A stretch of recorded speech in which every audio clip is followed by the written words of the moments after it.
Bonjour les enfants, j'espère que vous allez bien.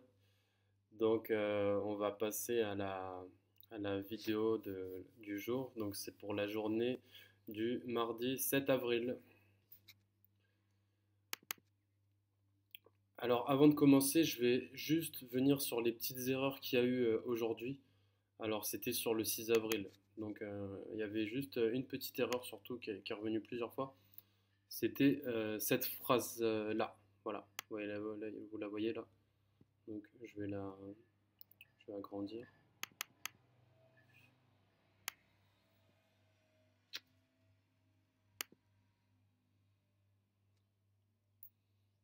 C'était la phrase D là, de l'exercice 1. N'oublie pas ton rendez-vous. Alors, n'oublie pas ton rendez-vous. Donc, c'est. On va pas dire que c'est un ordre, on va dire que c'est plutôt un conseil. Et comme c'est un conseil, c'est une phrase impérative. D'accord? Donc là, en gros, on avait déclarative, interrogative, impérative, impérative, interrogative, déclarative. D'accord? Et puis après, pour l'exercice 4, j'en profite pour corriger l'exercice 4 aussi. Donc là, c'était déclarative, la deuxième déclarative, la troisième déclarative et la dernière, elle était interrogative vu qu'il y avait le point d'interrogation que c'est une question. Voilà. Alors, on va passer à la présentation de la journée de demain.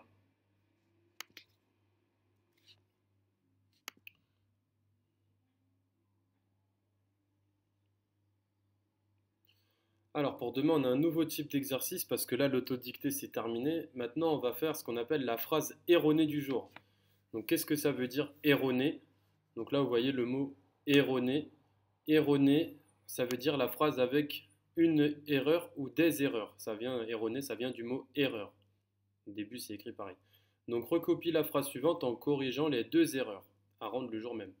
Donc encore une fois, ça c'est un petit exercice, c'est comme un petit rituel, c'est facultatif. Mais si vous le faites, c'est mieux de le faire, mais si vous le faites, vous le rendez le jour même. Vous ne le rendez pas pour le week-end. Alors, regardez la phrase suivante.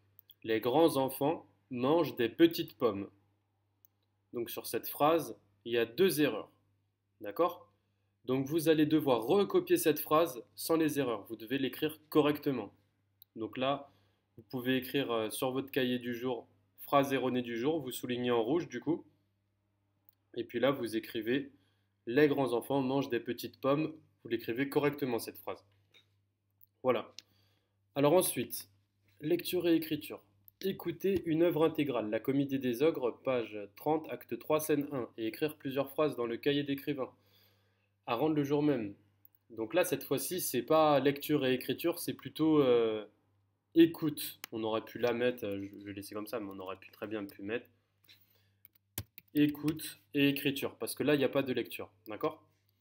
Donc, aujourd'hui, nous allons écouter un enregistrement du début de l'acte 3 pour essayer de comprendre ce que peuvent ressentir Paul et sa sœur en essayant de rejoindre Vermeer pour le libérer.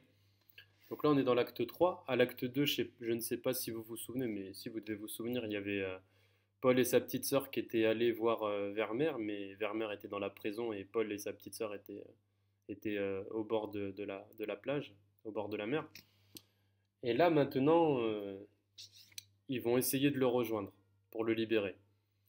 Donc, écoute une ou deux fois la bande sonore de la page 30. N'ouvre pas ton livre. Donc là, vous cliquez sur ce lien-là. Ça va vous mettre comme l'autre fois l'histoire qui est lue par la maîtresse Fatima. Et là, il y a bien écrit n'ouvre pas ton livre. Vous ne devez pas l'ouvrir en aucun cas. D'accord? Vous n'avez pas le droit d'ouvrir votre livre. Juste vous écoutez. Alors, Lou et Paul se faufilent dans le château, prennent les clés du gardien et découvrent toutes sortes de créatures étranges. Alors, imagine les précautions qu'ils doivent prendre pour passer inaperçus ou les émotions qu'ils ressentent peut-être pendant qu'ils essayent de rejoindre Vermeer puis écrit deux ou trois phrases. Alors pour t'aider, tu peux utiliser les mots ou expressions suivants. La peur, la prudence, l'inquiétude, l'excitation, l'étonnement, la curiosité. Et puis après, on a aussi ces mots-là, enfin ces verbes-là. Se déguiser, se maquiller, marcher sur la pointe des pieds, passer inaperçu, se faufiler, se cacher, ramper, longer les murs.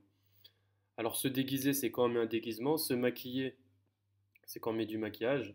Marcher sur la pointe des pieds, bah là c'est quelqu'un qui marche comme ça sur la pointe des pieds, sans faire de bruit. Passer inaperçu, c'est passer sans se faire remarquer. Se faufiler, bah, c'est un peu pareil, hein. Quand on essaye de se faufiler, c'est quand on est passé sans se faire remarquer. Se cacher, c'est quand on se cache. Ramper, c'est quand on se met, on rampe. Et puis longer les murs, bah, c'est quand on colle un mur comme ça, on se met comme ça le long d'un mur et puis on avance comme ça, on longe les murs. Et il y a après le silence, silencieusement, sans bruit dans l'ombre. Donc ça, c'est des mots que vous devez mettre dans les deux ou trois phrases. Donc là, en fait, vous devez écrire deux phrases pour un peu expliquer comment ils ont fait Lou et Paul pour rentrer dans le château et puis pour dire quelles émotions ils ont pu ressentir. D'accord? Alors, ensuite, vous allez réécouter une dernière fois la page 30. On n'ouvre toujours pas son livre. Et là, cette fois-ci, il faudra écrire une phrase pour expliquer pourquoi Paul dit «Je suis plus fort que le loup». Donc là, il faudra expliquer pourquoi est-ce que Paul il dit ça. Pour t'aider, tu peux réutiliser des mots ou des phrases du livre. Donc au total, il faudra écrire à peu près 3 phrases ou 4 phrases. On écrit 2 ou 3 phrases pour expliquer comment Paul et sa sœur sont rentrés dans le château. Enfin, sont rentrés, oui, c'est un château, une forteresse, un château. Et après, on écrit une phrase pour expliquer pourquoi Paul il a dit ça. Je suis plus fort que Lulu. D'accord? Et après, vous avez fini. Alors ensuite, apprendre à multiplier par 10 un nombre inférieur à 100. Donc regardez la vidéo suivante. Ça, c'est moi qui ai fait cette vidéo. Donc vous cliquez dessus et vous aurez la vidéo qui explique comment on multiplie par 10 un nombre inférieur à 100. Mais il y a des élèves, ils savent déjà le faire. Un nombre inférieur à 100, c'est un nombre plus petit que 100. Donc par exemple, je sais pas, moi je vais prendre 65. 65 fois 10. Combien ça fait? D'accord? C'est la même chose que 10 fois 65. Combien ça fait? Donc là, du coup, c'est à vous de... Vous devez regarder la vidéo. La vidéo va vous expliquer comment on fait. Ok? Alors ensuite, faire les exercices suivants en les recopiant dans le cahier du jour. Donc là, demain, il n'y a pas de pique-bille. Demain, vous devez faire les exercices suivants. Donc, on copie les calculs et on met le résultat. D'accord? Donc 7 fois 10, on, met on écrit le calcul et on met le résultat. Parce que je sais très bien qu'il y a des petits malins dans la classe qui vont juste mettre le résultat. Donc ils mettent juste le résultat et puis comme ça c'est bon, ils gagnent du temps, ils vont se dire c'est bon, comme ça je mets juste le résultat. Non, non, t'écris le calcul, hein.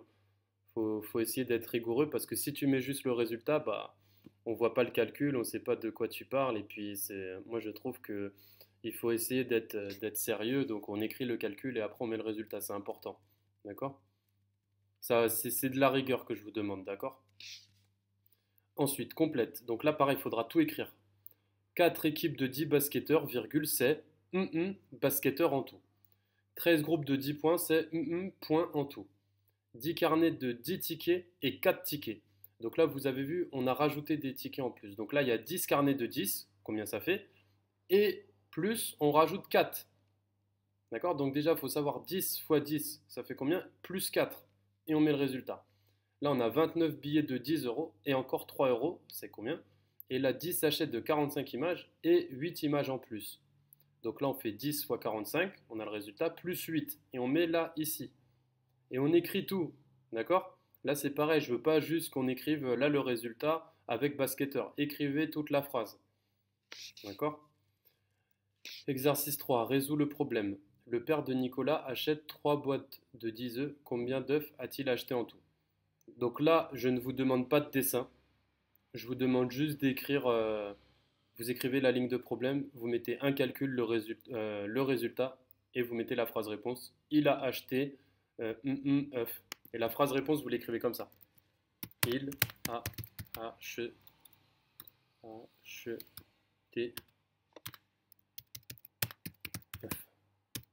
Qu'est-ce que j'ai fait là? Pardon, j'ai fait une petite erreur. Voilà. Vous avez vu là, il y a un S ici.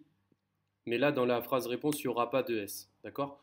Ça, c'est une règle que vous verrez en CM1 ou en CM2. C'est parce que ça, le mot œuf, là, c'est un complément d'objet direct et il est placé avant le participe passé. Mais ça, c'est.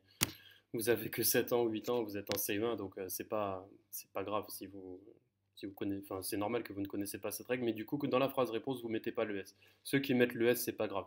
D'accord? Mais voilà, je vous le dis, ne mettez pas le S si vous voulez écrire correctement. Alors ensuite, EDL, reconnaître les trois types de phrases déclaratives, interrogatives et impératives. Donc là, c'est comme hier, on regarde la vidéo, c'est la même vidéo qu'hier, et après on fait l'exercice 5, et l'exercice 5, c'est pratiquement le même exercice que l'exercice 4. Donc l'exercice 5, il est ici. Alors, je vais mettre là-haut.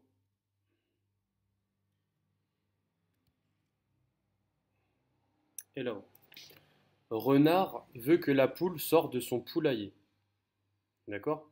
Alors Renard, vous avez vu qu'il a un T parce que c'est un personnage de littérature de jeunesse. C'est un renard évidemment, mais c'est un personnage de littérature de jeunesse et il avait le T parce que je pense qu'à l'époque on écrivait renard avec un T à la fin. Donc bon, c'est pas une faute d'orthographe, c'est juste que là c'est un personnage. Renard veut que la poule sorte de son poulailler. On met une flèche, on écrira soit déclaratif, soit interrogatif, soit impératif. Alors après, deuxième phrase, viens avec moi, ma chère poule. Là, on mettra une flèche, soit déclarative, impérative, interrogative. D'accord? Faites bien attention, viens avec moi. Ensuite, troisième phrase, ne crains rien. Pareil, ne crains rien. Est-ce que c'est une phrase déclarative? Est-ce que c'est un ordre? Est-ce que c'est un conseil? Ou est-ce que c'est une question? Ça vaut de réfléchir. Ensuite, éloigne-toi, renard. Ça, c'est la quatrième phrase. On mettra une flèche. Et dernière phrase, ne cherche pas à m'attraper. On mettra une flèche et on écrira à chaque fois si c'est déclarative, impérative ou interrogative. D'accord? Soyez bien vigilants par rapport au verbe là. Viens, ne crains rien, éloigne-toi et ne cherche pas. Soyez bien vigilants. D'accord? Et regardez la leçon sur les phrases impératives. D'accord? Vous verrez. Enfin, sur les phrases impératives, déclaratives et interrogatives et ça vous fera un petit rappel aussi. D'accord? Voilà. Alors, on va maintenant passer à la dernière. Il y avait de QLM à la fin, voilà, dernier exercice. Alors, connaître le rôle des aliments sur notre corps. Regarder une vidéo puis remplir un texte à trous, voir document annexe QLM séance 4. Et ça, c'est à rendre pour le week-end.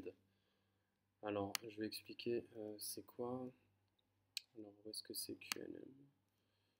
Séance 4. Alors, où est-ce qu'elle est? Elle est là. Alors, connaître les apports spécifiques des aliments sur notre corps. Donc, on va regarder la vidéo, c'est la même vidéo que l'autre fois. Et maintenant, faut remplir la leçon. On a un texte à trous, il faut mettre les mots dedans. Remplir le texte à trous à l'aide de la vidéo et des mots suivants. Attention aux deux pièges. Donc, il y aura deux pièges dedans. D'accord? Donc, en premier, on a les produits laitiers, on a énergétique, on a régime, on a 3, on a bâtisseur, on a les féculents, on a protecteur, on a les matières grasses, on a les fruits et les légumes. Les fruits et les légumes, c'est ensemble, hein. Ça va ensemble. On a aliments et on a VPO pour viande, poisson, œufs. Alors, nos aliments se classent en catégories. Les aliments permettent de développer nos muscles et nos os. Par exemple, et Les aliments donnent de l'énergie à notre corps, comme et Et puis à la fin, les aliments permettent de nous protéger des maladies, comme D'accord? Donc là, c'est à vous de voir. Je regarde juste quelque chose par rapport à. J'ai un petit doute là sur le S dans viande et poissons. J'aurais bien mis un S à viande et poissons. Moi. Alors, non, c'est bon, c'est bon, c'est au singulier. Très bien. D'accord? Donc là, vous allez devoir rentrer les mots qui sont rouges dans le texte. Donc vous écrirez directement dans votre cahier de QLM. D'accord? Et attention parce qu'il y a deux pièges là. Ça, je pense que là, je vais le mettre en rouge. Ça. Enfin, je sais pas, je vais mettre d'une autre couleur, mais je vais le mettre en rouge. Il y a deux pièges là-dedans. Donc là-dedans, il y a deux mots qui ne vont pas dans le texte à trous. Il y a deux mots qui ne vont pas dedans, qu'il ne faudra pas mettre. D'accord? Voilà. Bon, voilà, c'est fini pour aujourd'hui. Je vous dis à demain de toute façon, et puis je vous remercie d'avoir suivi cette vidéo pour ceux qui l'ont regardée. Donc, je vous ai dit, ces vidéos elles vont perdurer parce qu'on en a besoin pour que vous puissiez avoir une explication en dehors de Teams qui n'est pas qui est un support important, mais voilà, s'il y a des élèves qui ont besoin de voir la vidéo pour avoir une explication, c'est mieux de pouvoir y aller quand ils le veulent. Voilà. Bon, allez, bonne soirée, puis je vous dis à demain.